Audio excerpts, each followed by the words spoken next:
my musical career started in Memphis, Tennessee at Treadwell High School. We formed a group called the Gentrys. We had a million-seller record called Keep On Dancing, Keep On Doing the Jerk.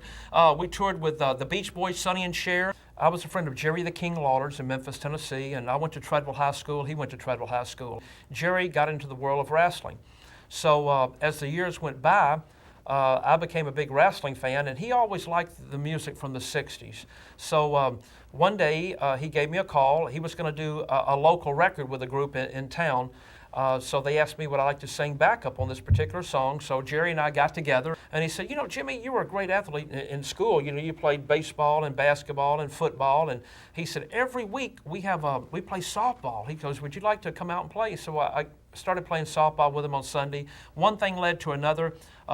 He said, you know, I know you do the music for us and everything else, but would you like to maybe manage me? And I thought, oh my gosh, it was a dream come true for me because I'd always loved professional wrestling. So I started managing Jerry the King Lawler. Was the first guy I ever really managed. So that's how I really got into the wrestling business, was through Jerry Lawler. I've managed the Honky Tonk Man, the Hart Foundation, which is Bret Hart, Jim the Anvil Neidhart, the Rougeau brothers, Raymond Rougeau, and of course Jacques Rougeau, and also managed Jacques is the Mountie. I had King Kong Bundy. I had Terry Funk and Dory Funk. Ted DiBiase, Irwin R. Shyster. I've managed the Nasty Boys. I mean, it's just been so many. But the ones I like the most, I think, of course, managing Hulk Hogan was great. The Hart Foundation was tremendous. Some of the people that we like to go against was, of course, the British Bulldogs. The Bulldogs always loved to play ribs on everybody. I mean, the first time Jerry Lawler first came up to the WWF, his crown was sitting in the dressing room. And I can't say they were really responsible for it, but somebody went and took a poop in Jerry's crown. When Jerry got ready to go to the ring and looked into it, of course, he couldn't wear it out there. But, you know, to this day, nobody knows who it was. Was it the Bulldogs? Was it the Hart Foundation? Was it Kurt Hennig? You know, I guess maybe one day when wrestling finally closes the curtain on the final chapter, maybe whoever did it will come out and tell the truth. There's so many crazy things that I've done in professional wrestling. Of course, when I was in New York with the WWF, I dressed up as Peggy Sue with Honky Tonk Man against George the Animal Steel, which he proceeded to rip my bra off, my pantyhose off, so that was kind of crazy. That was in the WWF. In the WCW, I kind of had a crazy match where I wore a chicken outfit if I had lost a match, which I lost, of course, and wore the chicken outfit. And, of course, in Memphis, Tennessee, there were so many crazy matches I was in. Of course, I tagged up with Andy Coppin, the late, great Andy Coppin.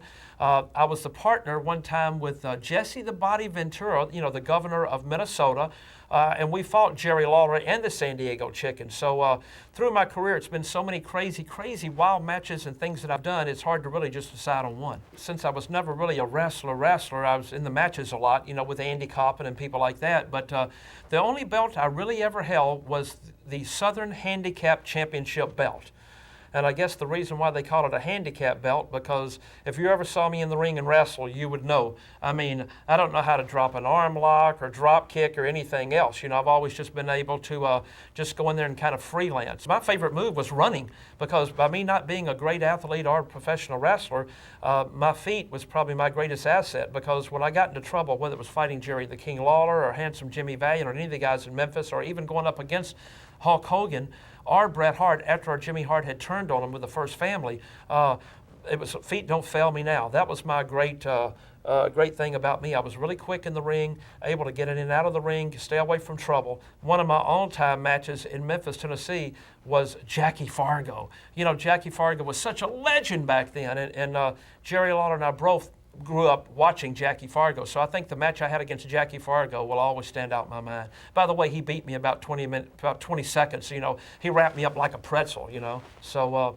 it was great. Well, the Mouth of the South, along with a couple other guys, have put together a brand new wrestling company out of Universal Studios called the XWF. The jury's still out whether we'll ever get on TV or not, or ever make this thing happen. But Rowdy Roddy Piper's with us, Sable. We've got Bobby the Brain Heenan, Kurt Hennig, even Hulk Hogan's on some of our tapes with Jerry the King Lawler. We got a lot of fresh young talent too, so hopefully we got our fingers crossed that one day you'll be able to flip that old boob tube on and see the XWF. Brian Shields gave me a call along with a guy named Rick Fox. They're my favorite tag team at Acclaim. I want you to know that right now. So they kind of got together, and Brian had known I'd done a little bit of music for WCW and the WWF, and I'd mentioned that. He got a hold of Tricky Ricky Fox, and he gave us a call, and we were able to put some things together for him. And so far, you know, they've liked it very much. But it's kind of unique. I go back and like to look at the matches and some of the theme songs we used back then, and it kind of helps me with an idea on what we need to create, that we have a little piece of the past, but still a little piece of the future mixed together. Who is the smartest man in professional wrestling, and why am I? You know why? Because Jimmy Hart has managed some of the biggest names in this great sport. And like I always say, never trust a midget.